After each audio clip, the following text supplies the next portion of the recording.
그동안 별일 없으셨죠? 예, 저는 좀 별일이 있었습니다. 이 멀쩡한 도로인데 발을 딛고 이렇게 이제 가려고 하는데 그 바닥이 조금 패했던 것 같아요. 우리나라에 개미똑에 넘어진다고. 참 기가 막힐 일이, 누가 옆에서 봤으면 저 사람 이상한 사람이다. 멀쩡하게 발을 하니까 이게 이제 딱 걸려가지고 무게 중심이 하니까, 그래서 안 넘어지려고 한 두세 걸음 달리다가 넘어지죠, 뭐. 근데 차라리 넘어졌으면 되는데, 뭐 손이 좀 까이고 말 텐데, 그 안 빗게 가려고 힘쓰니까 이게 약간 넘어지더라고요. 제가 고등학교 다닐 때 유도를 좀 했는데, 유도 실력이 나왔는지. 그래서 딱 했는데, 딱 제가 앉아서 있는 거예요. 하도 어이가 없어가지고, 이게 왜 그러지? 가봤더니, 도로 밑에, 도로가 약간, 포장 도로예요, 그것도. 진짜 조심하셔야 돼요. 그러니까 우리 옛날부터 불교 잘 아시잖아요. 스님들 어디 절에 가면은 그 신발 신는데 조고 각하라. 근데 다리 밑을 바로 비춰봐라. 우리가 뜻은 저 높은 곳에 가 있지만 우리 현실 생활은 항상 신중하고 또 겸손하게 가야 되지 않는가. 그러니까 외국에서도 되게 카페트 생활 많이 하잖아요. 근데 카페트 거기에 걸려가지고 또 죽는 사람이 꽤 된대요. 그리고 노인들은 집안에서 낙상한 그 확률이 60%좀 된답니다. 하여튼 조심해야 돼요. 예, 조심하셔서.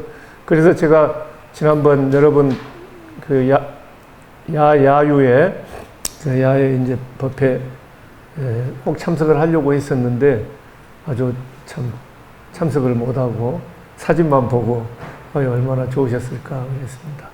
우리가 공부할 때 이렇게 와서 다 그 지극한 마음으로 공부하는 것이 중요하지만은 또 이렇게 단체 생활해 나가고 하다 보면은요, 서로 이렇게 좀 친근감도 있고, 친구 따라 강당 간다는 말도 있잖아요. 서로 그렇게 돈독이 하면서 우리 청화불교대학이 앞으로 큰 불교대학으로 발전할 수 있는 그런 게 다 기초가 되는 것 같습니다. 여러분들이 그냥 그 시간 뭐 이렇게 함께 그 정도가 아니에요.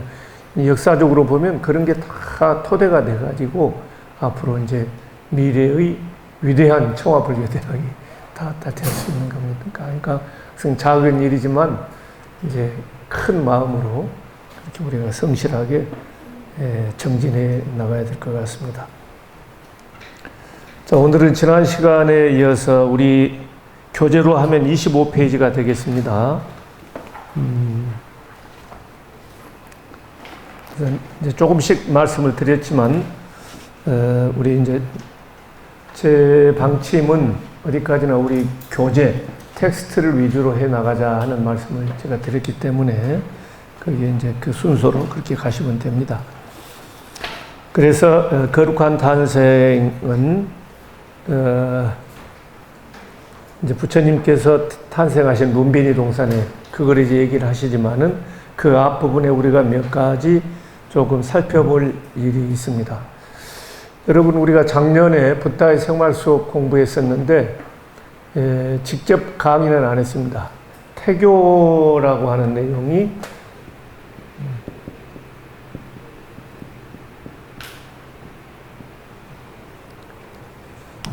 태교, 요즘 특히 신세대 이제 그 엄마들은 태교에 대해서 관심이 참 많은 것 같습니다. 그리고 태교가 상당히 중요하다는 것이 점점 과학적으로 밝혀지고 있어요.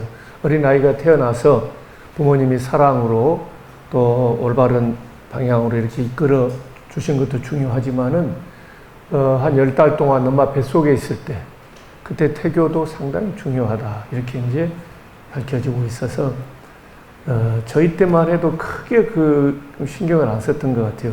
지금 생각하면은 아들한테 좀 미안한 마음도 있고 그런 생각을 하는데, 전혀 우리가 모르는 바는 아니었지만은 오늘날처럼 그렇게 중요시되고 그러지는 않았던 것 같습니다.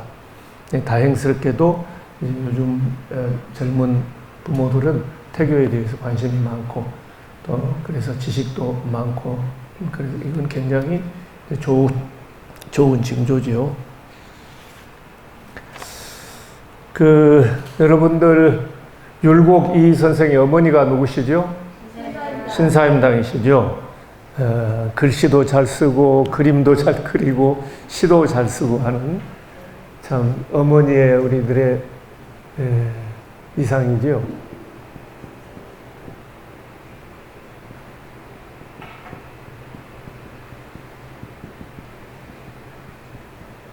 어느 분은 굳이 강의 시간에 한자 쓸 거 있느냐 뭐 이런 식으로 뭐 저기도 하는 분도 계시던데, 그래도 공부할 때 한자를 안 쓰면 뜻이 잘 전달 안 되니까 뭐 여러분들 다 외우실 건 신사임당인데, 혹시 여기서 왜 사임당이라고 한지 혹시 누구 아시는 분 계십니까?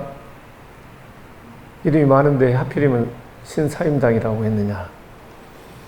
자, 알지만 대답 안 하신 걸로 알고 여기에 이제 이 임이라는 것은 그 중국의 태임이라는 어머니예요.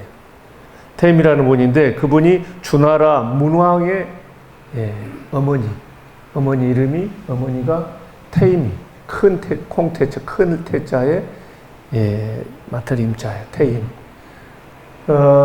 근데 그분이 굉장히 여성으로서 뭐 지혜롭고 덕스럽고 모든 그 덕을 갖춘, 교양과 모든 걸 갖춘 그런 분이셨던 것 같아요.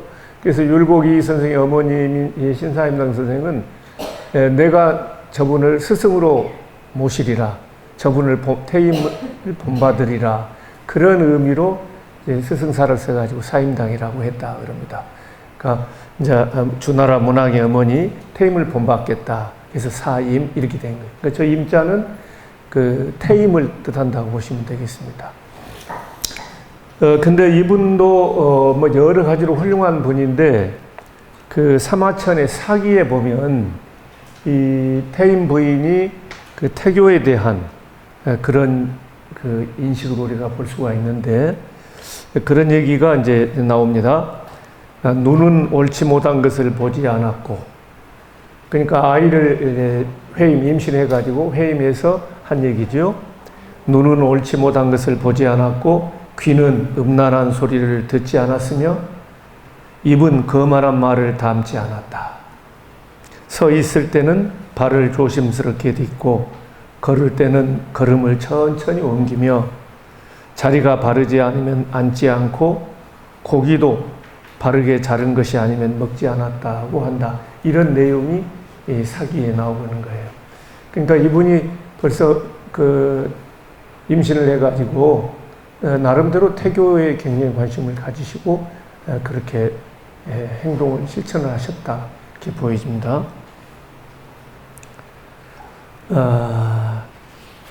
그래서 우리 마야 부인께서 이제 시달타 태자를 회임을 해가지고 이제 지내시는데, 왜 그 마야 부인들 걸 또 그 태교라고 할 만한 그런 행동을 안 하셨겠습니까? 당연히 이제 그렇게 하셨죠. 그래서 우리 책에도 이제 나오고 있습니다만은 항상 그 마야 부인께서 자비심을 늘 이렇게 자비로운 마음을 가지셨다. 그리고 그런 마음에 입각해서 주변에서 여러 사람들에게 보시를 했다. 그런 내용이 나옵니다. 그리고 늘 어질고 즐거운 마음을 그렇게 지켜나갔다. 그러시고요. 되게 이제 아이를 뵈면, 여기 뭐 대부분 아이를 가지셔 봤겠지만은 좀 몸도 무겁고 피곤하고 그렇지 않으십니까? 그렇죠. 그런데 이 마야 부인은 피로하지도 않고 그렇게 권태감을 느끼지도 않고 그랬다는 거예요. 여기에 대해서 어떤 분은 뱃속에 시달타 태자는 보살의 신분이죠. 뱃속에 보살 때문에 그 영향을 받아가지고 그 기운을 받아서 피로하지도 않고 그랬다. 그런 해석을 하는 분도 계셔요. 근데 이제 이렇게 항상 좋은 마음을 가지고 어디 뭐 걸기적거리고 근심 걱정하고 이렇게 안 하니까 아무리 아이를 뵀지만은 충분히 또 그런 그 피곤함이라든가 이런 것을 극복할 수도 있었지 않았겠느냐, 그런 생각이 듭니다. 불소행찬에서도 보면 그런 내용이 나와요. 어머니는 온갖 시름 모두 여의어 거짓되고 허황된 마음 내지 않으며 시끄러운 세속일 싫어하고 미워하여 한가하고 고요한 숲에 살기를 즐겨하네.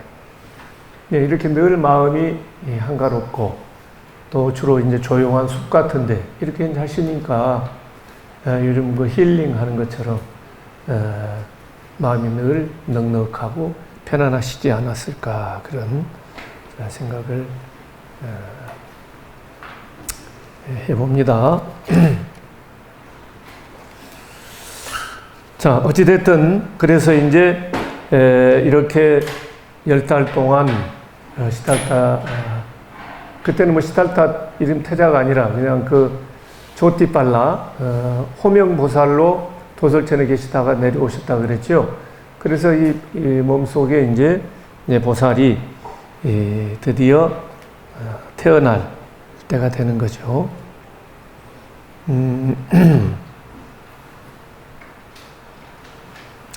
그 한 가지 좀 덧붙일 것은 우리 26페이지 책에도 나옵니다만은 이제 그 날짜가 지나가지고 배가 점점 불러오고 하면은 이제 어머니는 더 힘들고 할 텐데 오히려 날이 갈수록 더 얼굴도 밝아지고 표정도 이렇게 이제 얼마나 얼굴이 밝았는지 오래 앓던 사람도 이 마야 부인을 보면 병이 나을 정도로 그렇게 얼굴이 좋았다 그래요. 그래서 그리고 나라 안팎으로 평화의 기운이 맴돌고 비바람도 순조로워서 백성들은 그것이 다 우리 마야 부인께서 이제 앞으로 왕자를 낳으실 것이기 때문이다. 뭐 이렇게들 얘기들을 하고 했다는 것이죠. 그래서 이제 해산의 날이 가까워지자 이제 슈토다 나오면 옛날에 그 당시 인도에서는 아이를 낳으려면 친정으로 갔나 봐요. 친정에서 낳고 이제 그랬던 것 같은데, 우리도 뭐 그런 풍습이 전혀 없지는 않아요. 특히 이제, 아이를 낳고 하면은 친정 집에서 좀 몸도 풀고 가서 이렇게 하는 것도 있습니다. 아무래도 친정이 더 편안하니까 그런 풍습도 있을 수 있는데, 어찌됐든, 그 이제 꼴리아 쪽 출신이니까 그 친정으로 이제 가는데 그 가는 길도 이제 어떻게나 정비를 하고 깔끔하게 그렇게 했다는 얘기들이 쭉 나오고 있습니다. 자, 28페이지에 또 이게 너무 문학적으로 글이 아주 좋고 한번 보겠습니다. 이 마야 부인께서 이제 이 왕자를 낳는 그 분위기를 한번 보겠습니다. 28페이지 위에서 하나, 둘, 셋, 넷, 다섯, 일곱째 줄입니다. 기원전 624년 4월 초파일. 여기 이제 기원전으로 되어 있는데, 원래는 그 부처님, 우리가 불기가 금년에 몇 년이지요? 2569년이지요. 되게 이제 이것은 부처님 열반하신 걸 기준으로 해서 그래요. 그러니까, 열반하신 게 BC 544년이거든요. 그러니까 2569년에서 544를 빼면은 이게 2025년. 서기로 이렇게 되는 거예요. 서기 2025년인데, 기원전 544년에 열반에 드셨기 때문에, 불기는 열반을 기준으로 한다 그랬죠. 그러니까 이걸 더하면은 우리가 불기로 2569년이 됩니다. 그런데 부처님은 80세를 사셨다 그렇습니다. 그러니까 태어나신 것은 열반에 544년, 기원전 544년에다가 80을 더해야 돼요. 그러면 얼마가 되죠? 80을 더하면 624죠. 기원전 옛날에는 비포 크라이스트 해가지고 BC 그랬는데 요즘은 카먼 이어라, 비포 카먼이 BC1을 많이 씁니다.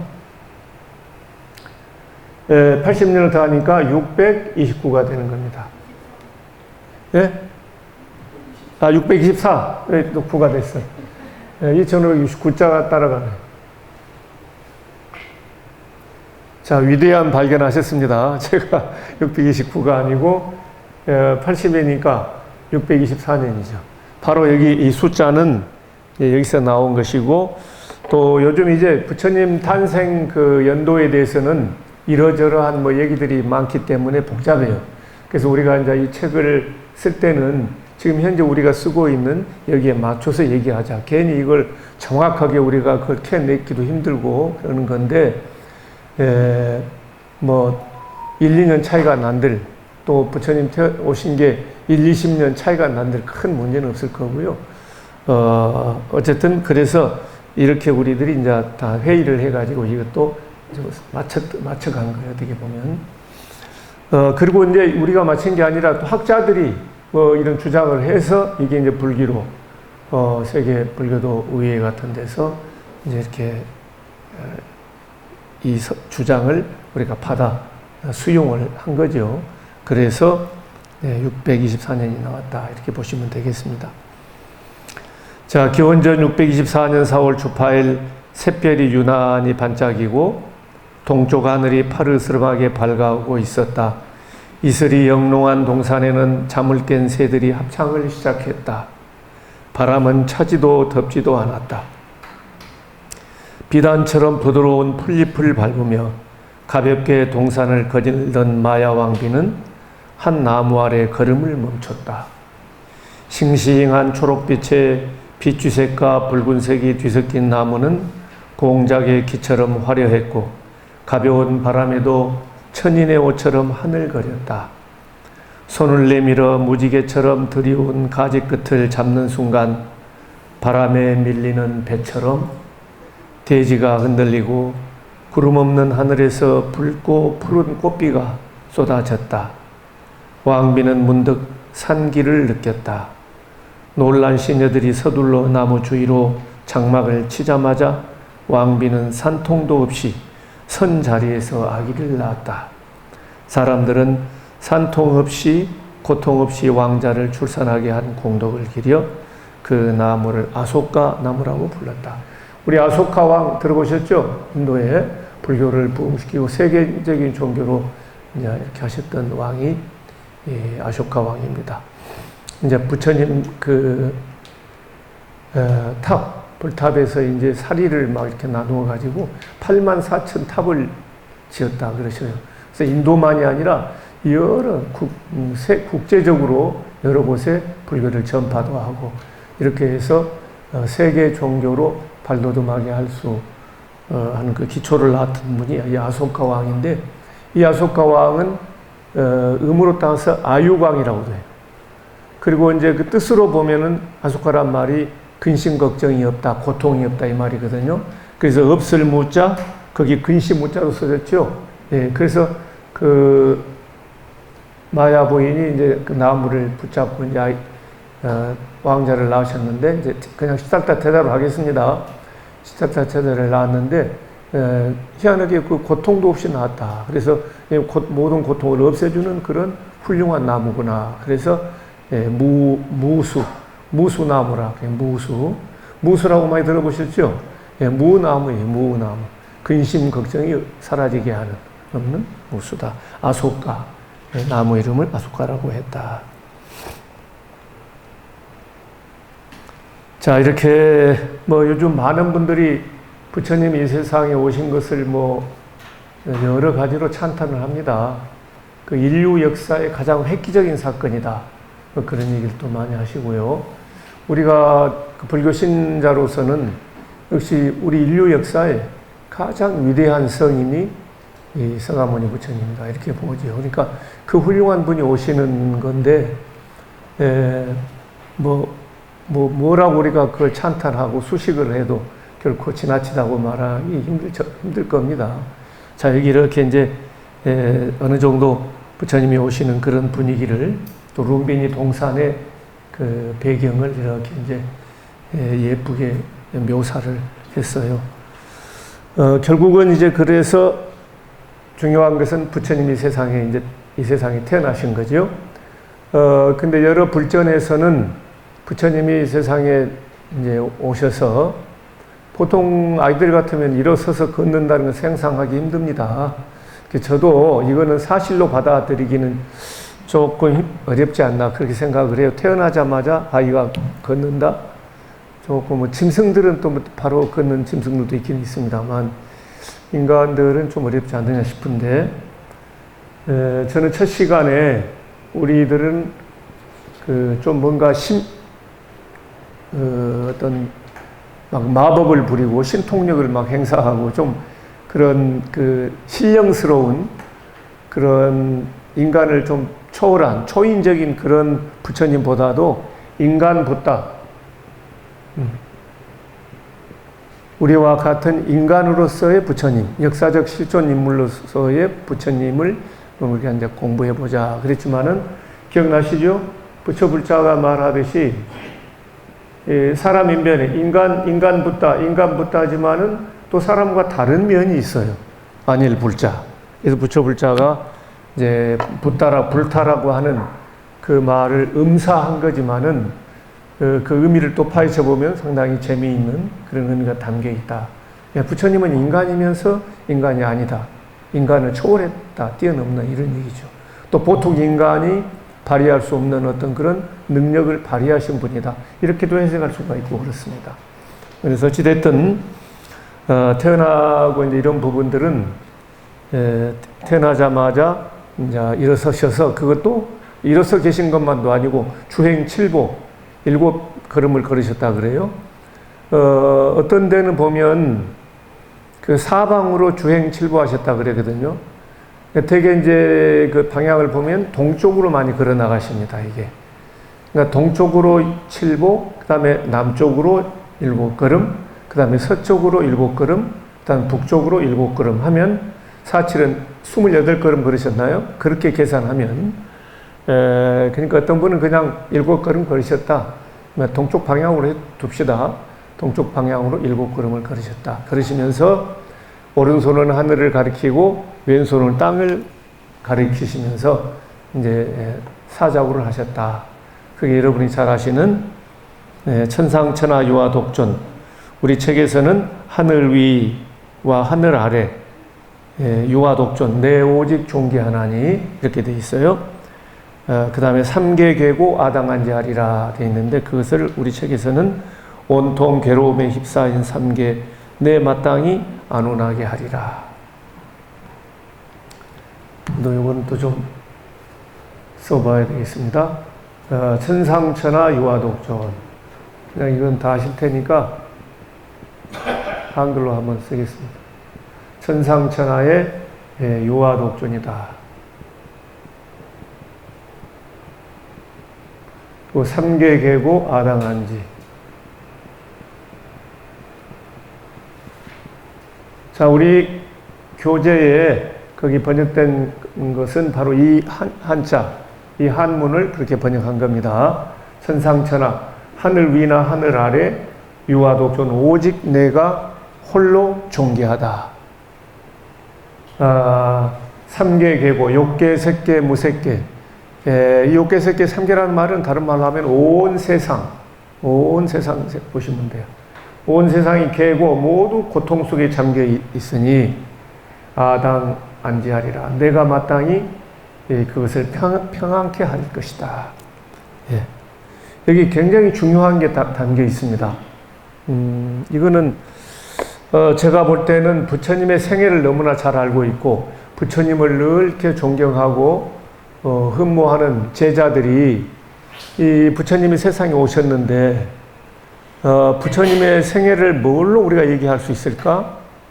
이런 고민이 담겨 있다고 보아지고요. 또 역시 그 훌륭한 제자들이라서 부처님의 어떤 생애의 핵심을 그대로 참 짚어냈구나. 저는 그렇게 생각을 합니다.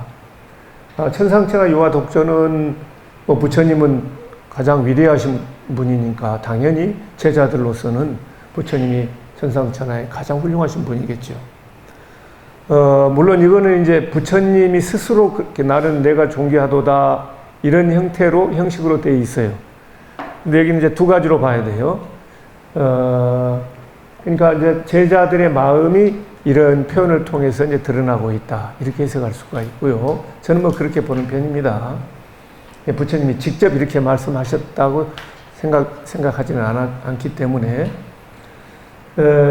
그리고 여기도 보면은요, 제가 여러 번 그동안에 얘기를 했지만, 천상천하 유화, 4월 초파일 날 되게 천상천하 유화 독존, 이거 많이 들으셨어요. 근데 저는 이것만 하면은 50점밖에 안 된다. 삼계계고 아당한지까지가 같이 가야 돼요. 그래야 이제 100점이 된다. 이렇게 늘 얘기하는데, 그리고 예를 들어서 왜 그러면 그렇게 존귀하신 분이냐. 저는 이제 이걸 천상천하 유화 독존 하니 내가 홀로 존귀하다. 그러니 그 다음에 이것은 그래서 이제 종속절, 부사절로 보고요. 삼계계고아당한지를 이제 주절. 이게 이제 실제로는 그러니까 이 종속절은 빼도 되지만 주절은 빼면 안 돼요. 그러니까 이 문장에서 삼계계고아당한지 이거는 남겨둬야 돼요. 천상천하의 독전은 이거는 생략하더라도. 근데 이제 우리는 부처님이 워낙 훌륭하시고 4월 초파일 날 이렇게 훌륭한 분이 오시기 때문에 천상천하의 독존 이렇게 얘기를 하는데, 물론 여기에는 부처님만이 아니라 이 세상 살아가는 모든 중생들이, 또 우리 모든 인간 개개인이 우리가 다 존엄하고 존귀하다. 그러니까 인간 존엄의 선언이다. 이렇게도 이제 해석하고 있습니다. 그 해석도 틀린 것은 아니에요. 근데 그냥 이렇게 좀 단순하게 얘기하자면은 서가모니 부처님은 가장 위대하신 분이기 때문에 이 세상의 모든 괴로움을,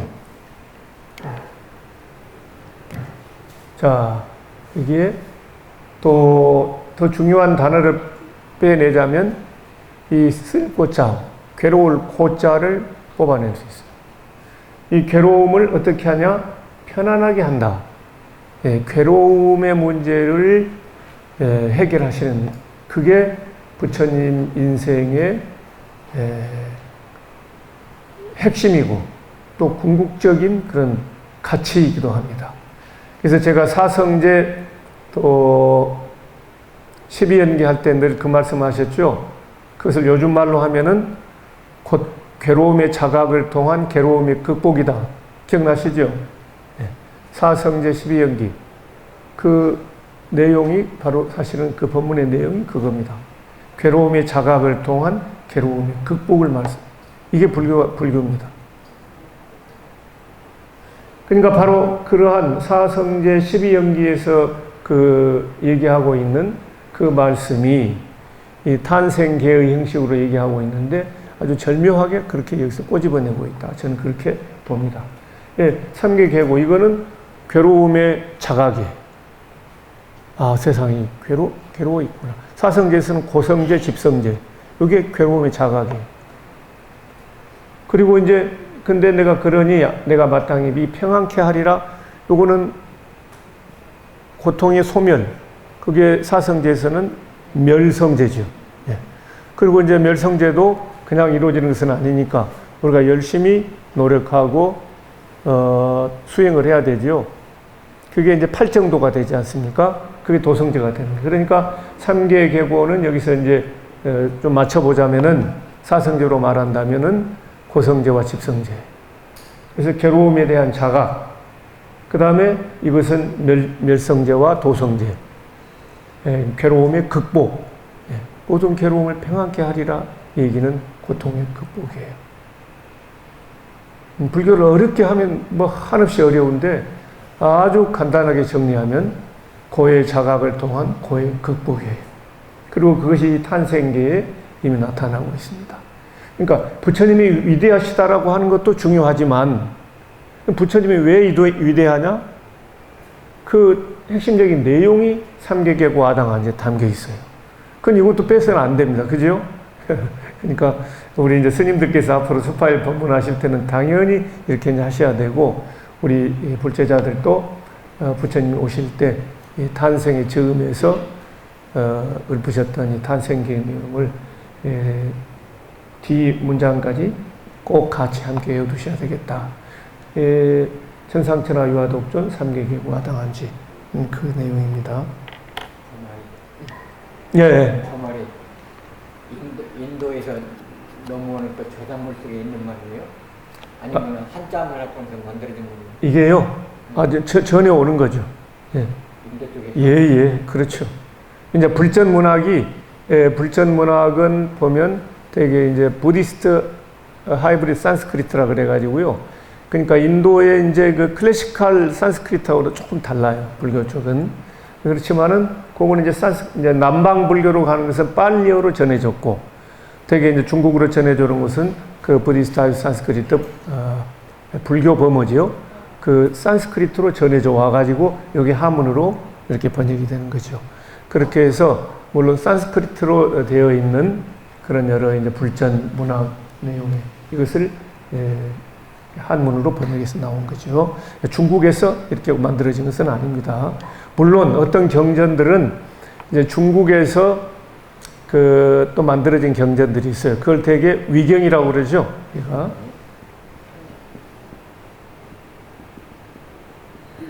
위경. 또, 이 중국에 와서 만들어진 거 아니야? 이렇게 의심되는 경전은 의경. 의심스럽다 이거예요.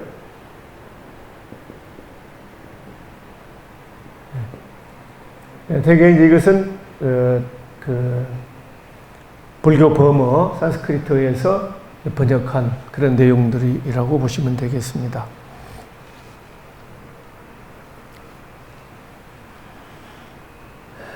자, 이렇게 해서 부처님께서 이제 탄생계를 그리셨는데 이 내용을 우리가 이제 바르게 이해하고 또 불교의 대의라고 할까?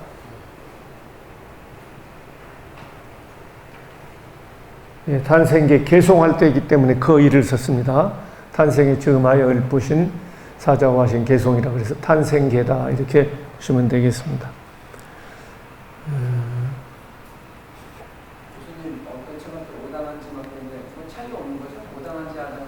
예? 예. 어떤 자 보면은 나오자로도 돼 있고, 저도 어떤 논문 인용할 때는 나오자로 돼 있는 그 인용을 했는데요.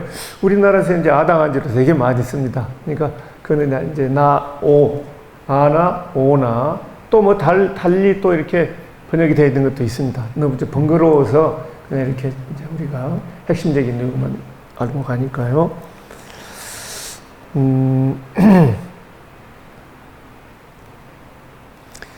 이때도 보면은 아주 대단합니다. 우리 29페이지도 이제 묘사가 태어나셨는데 그 묘사들이 나오죠. 아기가 걸음을 옮길 때마다 수레바퀴만큼 큰 연꽃이 땅에서 솟아올라 아기 발을 받들었으니. 그러니까 아기부터가 태어날 때 보면은 밑에 발걸음마다 연꽃이 툭 받치고 있잖아요, 그죠? 예. 천지가 진동하고 삼천대천세계가 밝게 빛났다. 사방에서 몰려온 천신들이 지켜보는 가운데 9마리의 용이 따뜻한 물과 차가운 물을 뿌려 아기를 목욕시켰으며 하늘에서는 꽃비가 쏟아졌다. 부럽죠? 우리가 올 때는 뭐 그냥 이렇게 못 오죠. 응아응아 울면서. 그 9마리 용이 그 구룡토수라 그러는데요. 9마리 용이 이 토해내다, 물을 토해내다. 구룡토수라고 하는데 제가 중국을 갔더니 이 구룡, 실제로 그것을 조각으로 이렇게 이제 만들어 가지고요. 부처님 이렇게 이제 연꽃에서 이렇게 나오시면은, 물이 이제 그 주위에 9마리 용을 만들어 가지고 용 입에서 물이 막 쏟아져요.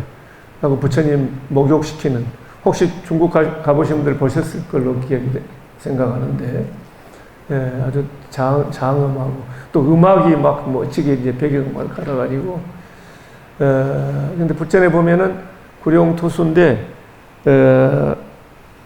이제 따뜻한 물, 차가운 물을 이제 같이 섞어서 이제 뿌리고 그랬다 그럽니다. 그래야 적당한 온도로. 그러니까 온 세상이 서가모니 부처님이 세상 오신 것을 찬탄하는 겁니다. 한마디로. 분위기 그렇지 않습니까? 그러니까 어떻게 보면은 부처님이 세상에 오신 것은 우주적인 사건이에요. 그러니까 우리 인류 역사에 획기적인 사건이다. 이거로 부족할 수도 있어요. 그야말로 우주적인 사건이다.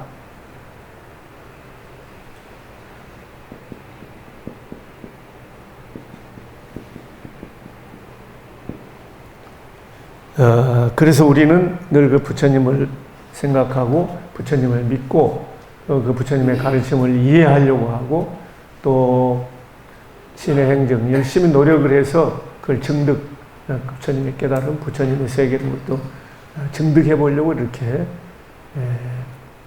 그 길을 가고 있는 우리 불제자들이라고 볼 수가 있겠습니다.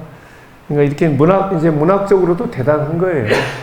그래서 불소행찬 같은 경우는 저도 불소행찬 마명보살이 쓴 불소행찬 부처님이 이제 정기문학의 백미인데요.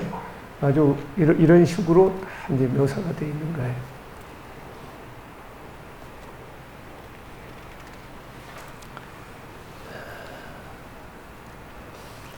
자, 이제 이렇게 부처님이 그 왕자가 태어났다 하는 소식이 이제 전해졌고, 슈토다나 왕은 다 이제 그 얼마나 왕자가 태어나기를 기다렸는데, 또 난 이제 국사를 해야 되니까 같이 가지는 못했지만, 언제 소식이 전해져 오나 늘 지금 계속, 거기에 이제 신경을 쓰고 있었던 차에 당연히 이 소식이 이제 전해졌고, 이 슈토다나 왕은 너무나도 즐거운 마음으로, 대가 끊기면 안 되잖아요. 그런데 이제, 자기 대가, 근데 마야, 자기 부인이 이제, 왕자를 낳았다고 그러니까 얼마나 기쁘겠습니까? 그렇게 해서 그 이제 룸비니로 이제 간 얘기들이 쭉 나오고 있습니다. 근데 이제 그 왕자를 놓고 하니까 여러 당시에도 우리 관상가라고 그런가요? 관상 보시는 분들, 그런 분들이 또 다 모여들었습니다. 모여들어가지고, 이제 과연 앞으로 어떤 인물이 될 것인가, 이런 얘기들을 쭉 이제 하는데, 되게 그 유명한 8명의 바라문 관상가들이 이제 와가지고, 그 왕자의, 시달타 태자의 이제 얼굴을 쭉 보고 다들 놀랐습니다.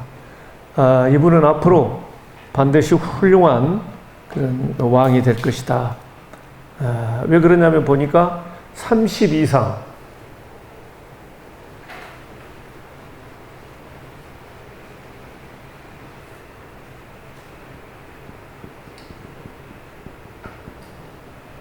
어, 32가지의 그 신체적 특징을 갖고 있었다고 그래요. 그러니까 저는 이것도 요거는 이제 이따가 이제 휴식 시간 다음에 저희들이 좀 살펴보겠습니다만은 이 32가지 모습을 갖춘다는 게 조금 우리가 볼 때는 사실과 이렇게 부합하기 어렵다고 여겨지는 부분도 많이 있어요. 이런 나중에 보시는데 뭐 꼭 아니다라고 굳이 제가 말하고 싶지는 않습니다. 근데 이건 어디까지나 그 부처님의 지혜와 복덕, 이것들을 어떻게 좀 상징적으로 또 문학적으로 이렇게 우리에게 표현해 주고 계신다. 저는 어떤 논문에서도 그렇게 이제 얘기를 하고 있고, 또 많은 분들도 그렇게 보고 있습니다. 실제로 부처님이 이런 32가지 상호를 가졌느냐? 그건 아닐 것 같고요.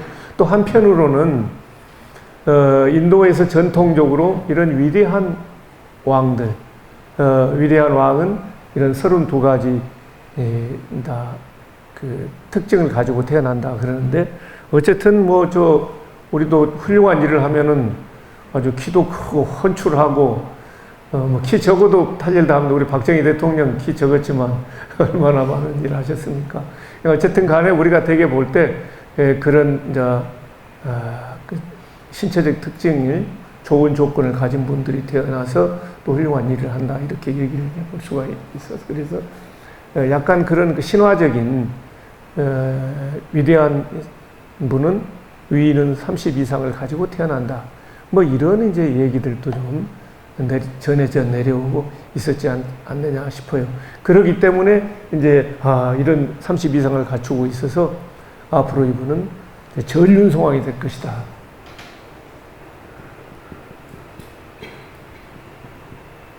전륜왕 또는 전륜성왕이라고 하는데, 이 전은 굴을 굴릴 전자예요. 이 류는 바퀴류, 법륜할 때 바퀴 있지요? 네, 수레바퀴. 바퀴를 굴리는 거룩한 왕이다 해서 전륜성왕이라고 그러는데, 부처님이 전륜왕이 될 것이다. 이렇게 이제 보는 겁니다. 이 전륜성왕에 대한 얘기도 하려면 상당히 좀 시간이 많이 들어가는데요. 가장 쉽게 아주 간단하게 제가 말씀을 드리자면은 이 률이라는 게 바퀴륜이거든요. 수레바퀴처럼. 근데 이게 이 자마금으로 되어 있어요. 그러니까 금 가운데 자마금이라는 게 제일 훌륭한 금인데, 뭐 우리가 요즘 순금 뭐 이거보다 더 훌륭한 금이 자마금이고, 이 바퀴테 또 바퀴통 이런 게 막 보석으로 되어 있고, 그 다음에 바퀴살이 이 1000개의 바퀴살로 되어 있다 그래요. 이 바퀴가. 그리고 지름이 14척이나 된다. 그래가지고 이 바퀴는 그 왕이 사는 궁전 앞에 이렇게 공중에 떠 있다고 그래요. 그러니까 이제 근데 임금이 행차를 하면 이 바퀴가 앞에 먼저 딱 나가요. 길이 없다 그러면 요 바퀴가 이 금륜이 앞서 가면은 길이 또 아까 제가 포장도로 얘기했습니다만은 이 포장도로처럼 길이 착 나고 대단한 참 이 법륜이 그런 위력을 가지고 있는 그런 이제 수레바퀴입니다. 근데 그런 수레바퀴를 굴리는 성왕이다. 엄청난 능력을 발휘하는 그런 분이에요. 그리고 이 전륜성왕은 이 바퀴가 이제 그런 힘도 되지만은 바퀴의 근본 의미는 뭐냐? 다르마예요, 다르마. 법을 상징.